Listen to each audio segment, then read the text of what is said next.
Did you know that your words are a superpower? You've actually got the power. Every human being on earth has the power to change people's lives, to heal, to crush, to destroy, to help, to lift up, or to just pull down just by opening your mouth. It's incredibly powerful. Neuroscientists have actually proven that our words can rewire people's brains. That's the power you have every single time you just go and open your mouth. It's crazy. The Bible actually says some incredible things about using our words. Proverbs 15:4, the soothing tongue is the tree of life, but a perverse tongue crushes the spirit. Maybe you've been crushed before by someone's words. You know this in your own life. Proverbs 18:21, the tongue has the power of life and death, and those who love it will eat its fruit. The Bible's so big on how we use our mouth, how we use our words, how we use our tongue. Let's just skip to the New Testament, the part after Jesus. Ephesians 4:29, do not let any unwholesome talk come out of your mouths, but only what is helpful for building others up according to their needs, that it may benefit those who listen. Your words aren't for you, they're for them. James 1:26, those who consider themselves religious and yet do not keep a tight rein on their tongue deceive themselves, and their religion is worthless. And Jesus says in Matthew 12, I tell you that everyone will have to give an account on the day of judgment for every empty word they've spoken. For by your words you'll be acquitted, and by your words you'll be condemned. Guys, your words are your superpower.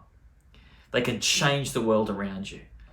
How many of you listening right now have ever had a negative word someone spoke to you? Bullying or a critical word or something someone said off the cuff, a reckless word, and you're still thinking about it today.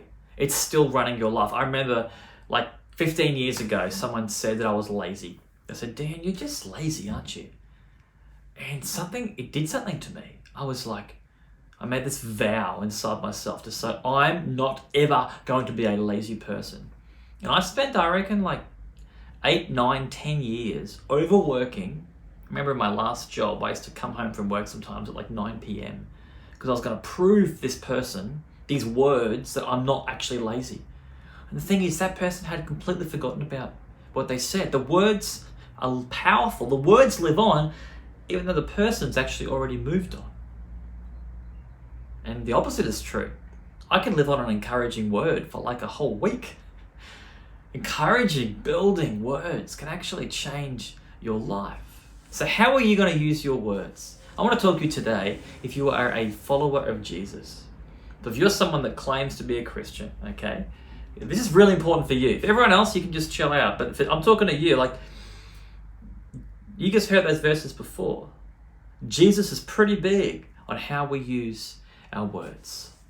Sticks and stones might break my bones, but names will never hurt me. False. That is so not true.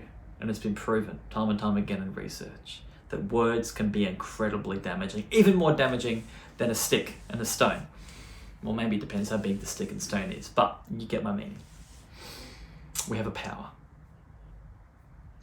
How do people experience your words around you? Do people notice there's something different about how you use words?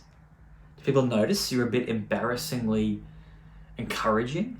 You know, it's actually quite awkward and embarrassing to be encouraging to people. Like in Aussie culture, I don't know if you're an Aussie listening to this, but we love sledging, we love paying out, we love being like, oh mate, you're such a loser, look at this guy. And that's almost like a way of love. And I'm not against that, I love a payout myself. But what's a lot harder and a lot better is in words of encouragement, words of specific love, building people up. Do people notice that you say that? It's weird. I was actually at 7-Eleven this morning, grabbing one of those like $1 kind of terrible coffees, but still they taste good for some reason. And I was talking to the manager there, and I had this whole thing in my head about encouragement. And so I just said to the manager, like, I noticed it was a really clean store, and I was like, bro, I just want to encourage you, man. You do such a good job running this 7-Eleven. Whenever I come in here, shout out to 7-Eleven Mango Hill. Whenever I come in here, it's just clean. Everything looks good. Everything's lined up. You're doing such a good job. Well done. And he was stunned. He's like, well, thank you. And then he said, you know what? It actually takes a lot of effort to do this. It's actually quite hard to keep it like this. I'm like, no, man, you're killing it. This huge smile crept on his face. Your words are powerful. Who knows? You could be thinking about that all day, all week. How do people experience your words? Why is it so hard? Guys, I'm going to be honest with you. I struggle with my words. I'm not a naturally encouraging person. All right? That story about 7-Eleven is not a natural thing for me. I've had to practice. I've had to work on it. Naturally, I'm what's called a verbal processor, which means I don't really know what I think or know what I feel until I've said it, which means it's dangerous because it means I can very easily be with a bunch of people and go, oh my gosh, how's so-and-so? How's John? John's an idiot. Why is he always doing this? And next thing you know, unwholesome, bitter, gossipy, slander can come out of my mouth so easily. Lies can come out of my mouth so easily. Cynicism, criticism can come out of my mouth so easy. And Jesus actually says, what goes into someone's mouth does not defile them, but what comes out of the mouth, that is what defiles them. And Peter has explained the parable to us. And Jesus says, don't you see that the thing that comes out of the person's mouth comes from the heart? So guys, if you want to be someone today, if you're listening right now, and you're like, I want to be someone who uses my words differently. I want to bring life and love to my family, to my friends, to my co-workers, to my co-students, whoever is in your sphere. I want to bring life and love. I want to bring Jesus into this space. You can do it with your words, and it won't cost you any time or any money. But you've got to heal your heart in order to become that kind of person. You can't just decide to say it. Your heart, as Jesus says. The mouth is an overflow of your heart. What you actually need is healing. Okay? So I'm just going to leave you with 4 ways you can heal your heart to train your tongue. Okay? 4 things you can do. You might not be able to do all 4. Maybe what is one thing that God is asking you right now as you listen and watch this? What is one thing God is asking you to do? Okay? Number 1, presence. Spend time in God's presence, experiencing His love. We cannot give to others what we haven't received. I just spent an hour this morning just basking in God's love, reading out some promises. I read Isaiah 54:10. For the mountains may move and the hills disappear, but even then my faithful love for you will remain.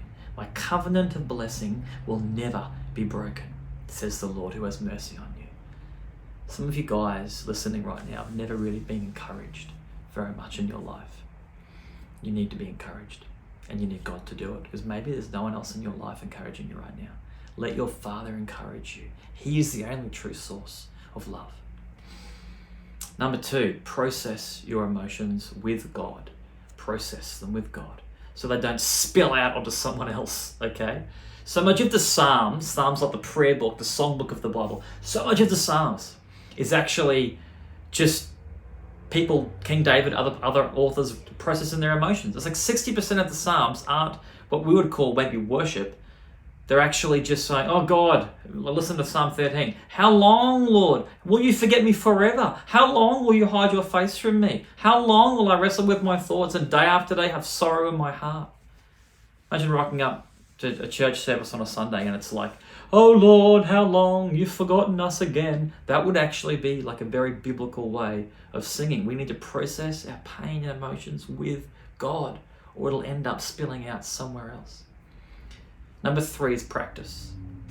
We actually need to practice being encouraging. I used to put a calendar thing in my diary to remind me, send some encouraging things to people who you've seen in your life in the last week. I don't have to do that anymore because I've practiced it. Now it comes out of me a lot more naturally. Practice encouraging. Send 2 messages right now. Pause the video, pause the podcast, just stop it and just send a message right now to someone. Pull over if you're in the car or use Siri or something. And lastly, pray. Jesus says, I tell you, love your enemies and pray for those who persecute you. Guys, there is a power in prayer to change our heart. Maybe next time you want to say something cynical and critical or gossipy or bring someone down or lie, next time instead use those words to pray and say, God, that person's annoying me. Would you help me? Would you help them? Let's be people who use our words to bring life, to bring Jesus, not to destroy and crush. Thanks for listening.